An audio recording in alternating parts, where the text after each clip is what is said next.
Hello again everyone and welcome to the Weather Centre on this Thursday. A fairly strong cold front continues to affect the country today. It will be moving across the central and southern parts, and along with that we're going to see things remaining quite cloudy over the far southern portions of the country, with showers affecting many areas. The low pressure system associated with the cold front is going to result in windy weather along the eastern Cape Coast. Otherwise, as we head further northwards, partly cloudy onto the Highveld, much cooler for the Free State and the Northwest Province, while towards the west things will be quite a bit warmer than they were yesterday under mainly clear conditions this afternoon. Our rainfall probability map indicates scattered showers across the south coast, including George, Port Elizabeth, as well as Cape St. Francis. Chances for rainfall decreasing further inland, but some of those showers are likely to reach parts of the Karoo.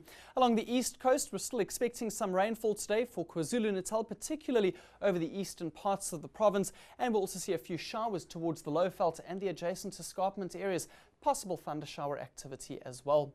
Now up in the north, temperatures remain quite warm, upper 20s and lower 30s, but temperatures will even be reaching the mid 30s for much of the Kruger National Park.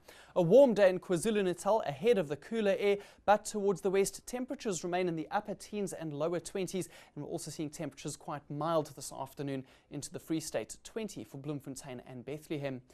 Wind speeds will be increasing along the west coast for today, particularly in Alexander Bay, reaching 40 kilometers per hour. Lambert's Bay, on the other hand, remaining quite sheltered from those southeasters, averaging at 15 kilometers per hour this afternoon. And we'll also see winds gradually increasing around the Cape Peninsula today, starting off fairly light but becoming fresh to strong, particularly into this evening, and swells may even reach 3 meters at times. Along the south coast, here we see Mossel Bay is already going to experience light winds today, but as we head further eastwards, wind speeds will be increasing up to 55 kilometers per hour for Port Elizabeth this afternoon, and along with this, elevated swells averaging at 4 meters in the open ocean, but somewhat lower further westwards in Mossel Bay. Taking a look at the east coast now, and we're expecting those southwesterly winds to push all the way through to Richards Bay. It will be gusty at times, averaging at 35 kilometers per hour. Very windy for East London at 55 kilometers per hour. Fresh to strong for the Wild Coast, and swells averaging between 2 and 3 meters. Know more about your world. eNCA.com